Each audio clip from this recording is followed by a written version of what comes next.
ये वीडियो एक हकीकी जुर्म पे बनी है जिसमें इंतहाई संजीदा और परेशान कुन तफ़सीलात शामिल हैं।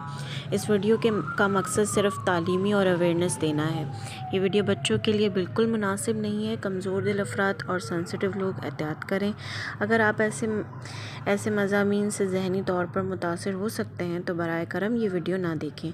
चैनल का मकसद किसी भी किस्म की तशद्दुद या जुर्म की हिमायत करना नहीं है, बल्कि मुआशरे में आगाही पैदा करना है।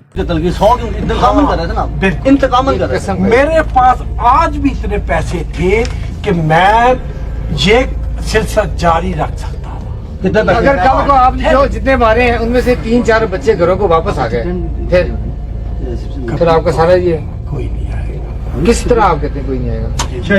किस तरह?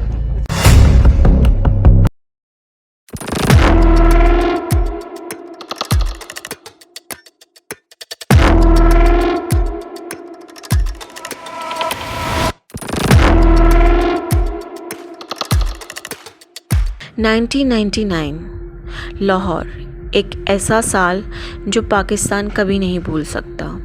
शहर की गलियों में सब कुछ नॉर्मल लग रहा था, लेकिन इसी शहर के एक छोटे से घर में एक ऐसा राज छुपा था जो पूरे मुल्क को हिला देने वाला था।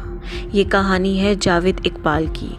जावेद इकबाल एक नाम आम सा शख्स लगता था, ना कोई क्रिमिनल रिकॉर्ड, ना कोई शुबह, लेकिन उसके अंदर बचपन से ही एक अंधेरा पल रहा था। रिपोर्ट्स के मुताबिक उसका बचपन सख्ती और तशद्दुद में गुजरा। उसके वालिद उसे सख्त सज़ा देते थे। कुछ लोग कहते हैं कि उसी ने उसकी जहन पर गहरा असर डाला था और धीरे धीरे उसके अंदर सोसाइटी के ख़िलाफ़ नफ़रत पैदा होने लगी थी। 1998 के आखिर और 1999 के शुरू में लाहौर में बच्चों के गायब होने की खबरें आने लगी। ज़्यादातर स्ट्रीट चिल्ड्रन, जिन्हें शायद सोसाइटी पहले इग्नोर करती थी। पेरेंट्स रो रहे थे, पुलिस प्रेशर में थी, मगर कोई लीड नहीं मिल रहा था। कोई एविडेंस नहीं, कोई विटनेस नहीं, सिर्फ खौफ।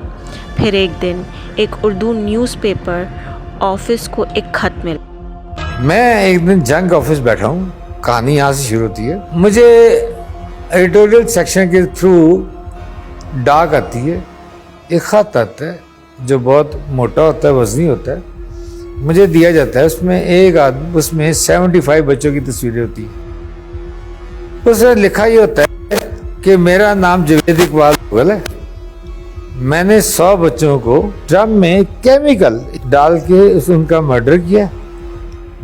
मैं 13B रावी रोड एक तंग घर में वहाँ हूँ। मैं भी जब तक आप मेरे पास आए मैं वहाँ ना हूँ तो आपको एक कमरा मिलेगा। वहाँ 100 बच्चों के जूते होंगे, 100 बच्चों के कपड़े होंगे, क्योंकि कपड़े कहता जिस दिन बच्चे आते थे मैं कपड़े ओरिजिनल कपड़े रख लेता था। तीसरे कमरे में जाएंगे जो इतना सा स्टोर है, तिरछा सा, उसमें मैंने केमिकल कम डाला है तो आपको बॉडी पार्ट्स में कुछ मिल जाएंगे। जावेद इकबाल, सबने इसे मजाक समझा, लेकिन फिर पुलिस उस एड्रेस पर पहुंची जो लेटर में दिया गया था।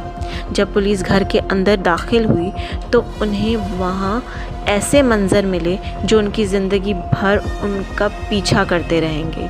कमरे में बैरल्स थे, केमिकल कंटेनर्स थे और ऐसे सबूत जो एक नॉर्मल इंसान सोच भी नहीं सकता।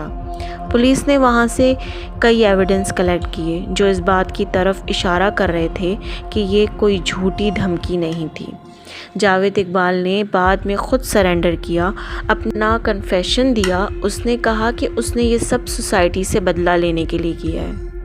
उसका कहना था कि उसे बचपन में जलील किया गया और वो सिस्टम को दर्द देना चाहता है। उसने दावा किया कि उसने 100 बच्चों को टारगेट किया।